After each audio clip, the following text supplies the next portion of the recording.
안녕하세요. 레드앤블루입니다. 2023년 3월 11일 기준 국내 선물 옵션 장세 분석 및 향후 추세의 방향에 대해서 설명하겠습니다.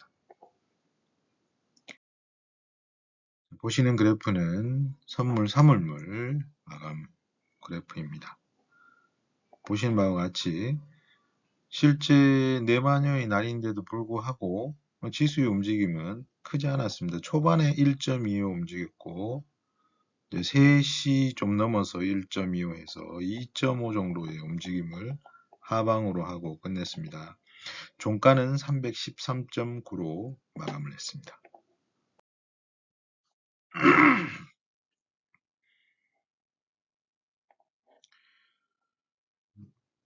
네, 선물이 307.50의 관점에서는 한 6, 7포인트 정도 위에서 마감을 했고 옵션의 관점에서는 322.0에서 밑으로 갔으니까 한 90포인트 아래에서 마감을 했습니다.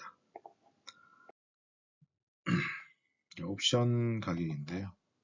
313.95에 마감을 했기 때문에 313.95는 여기 위치에 있죠. 그래서 요 위에 풋은 다 제로로 수렴했고 요 위에 콜도 제로로 수렴했다. 자, 옵션 만기가 되면 외가는 다 0으로 수렴한다. 가치가 0.1인데 제로로 보시면 되겠습니다. 이 가격 보면은 한번 풋이 갔다가 거의 3시 다 돼가지고 다시 한번 가서 2.5의 흐름으로 마감을 했습니다. 이제 하락으로 쭉 이렇게 내린 걸 볼 수 있겠습니다. 선물 6월물 일봉 그래프입니다. 자, 선물 6월봉 일봉 그래프에서 일봉이기 때문에 최상단은 331.25 그리고 최하단은 291.25 보시면 이 간격이 40포인트 되는 걸 확인할 수 있습니다.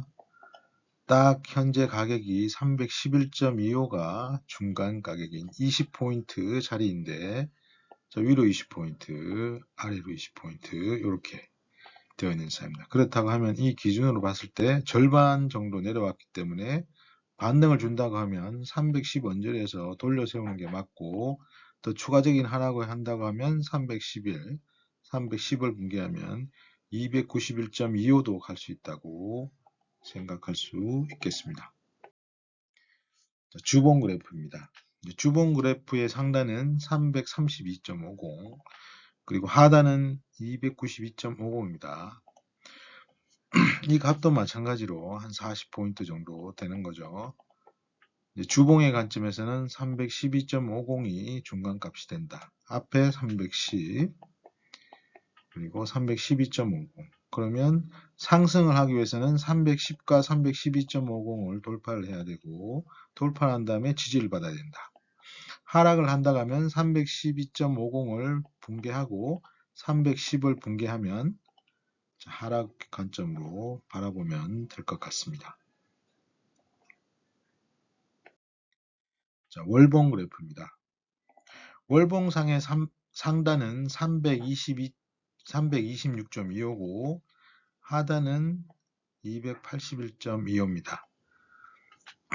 일봉과 주봉보다는 5포인트 정도 더 폭이 있고 중간 가격인 303.75 그 다음에 여기 이제 45포인트는 좀 더 9월 작년까지 봤을 때 그렇고 올해는 봤을 때는 295와 326.25의 중간값인 310.62 그럼 결과적으로 단기적으로 310이 상당히 중요한 값인 걸 알 수가 있습니다.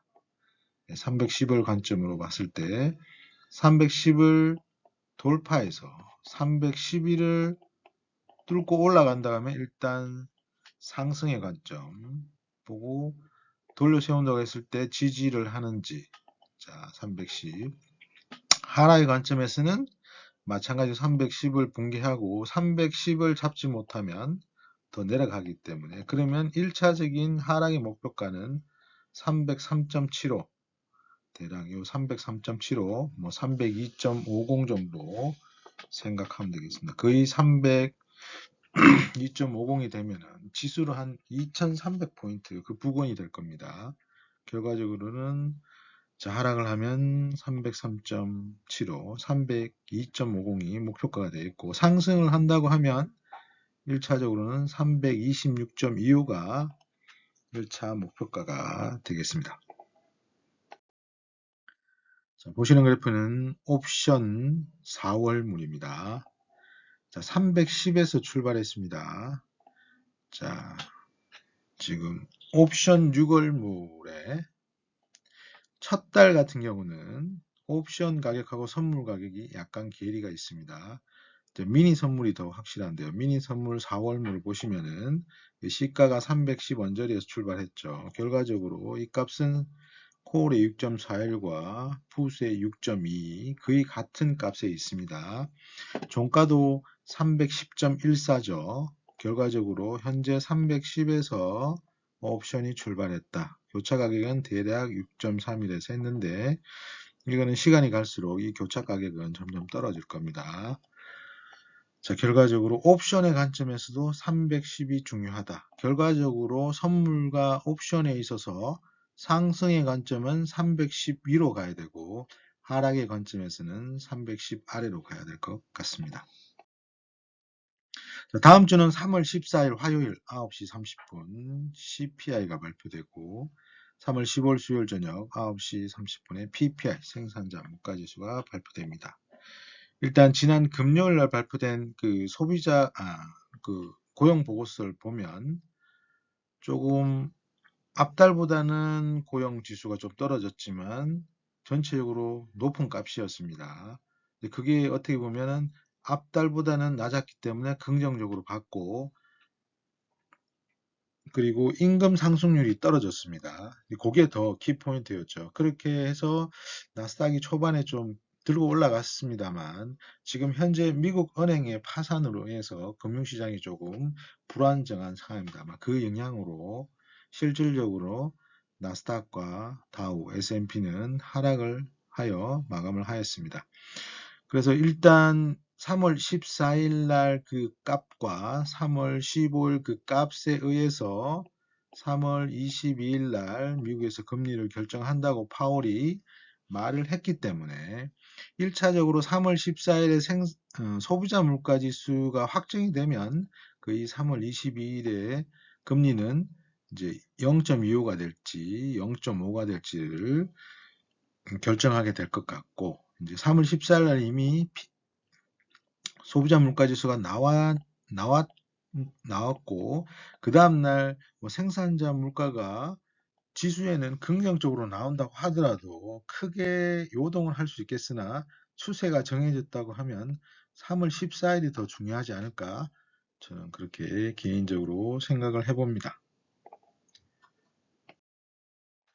자, 패드워치인데요. 지금 확률상으로 0.5%가 68.3%이기 때문에 또 확률이 높다고 보여주고 있습니다. 이 패드워치는 그냥 임의적으로 정하는 게 아니고 실제 돈이 실리는 겁니다. 여기에 68.3%의 배팅이 갔고 0.25%에 31.7%의 배팅을 한 겁니다. 돈을 건 거예요.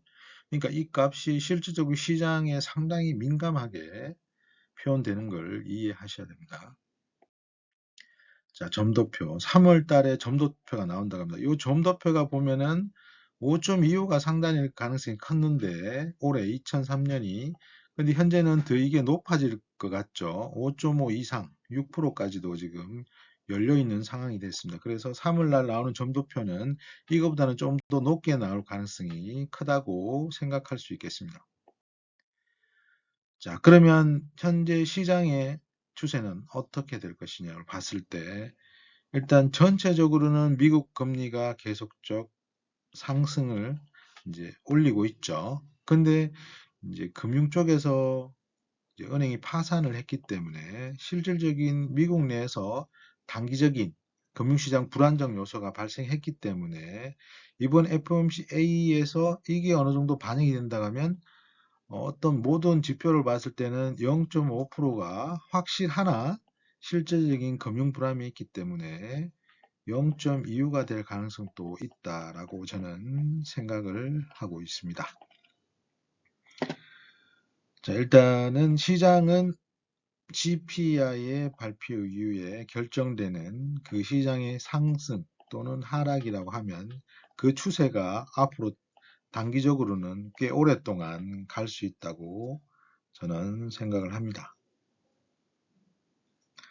전체적으로 금리가 계속 상승하고 단기적으로 올리고 있지 내리지는 않고 있습니다.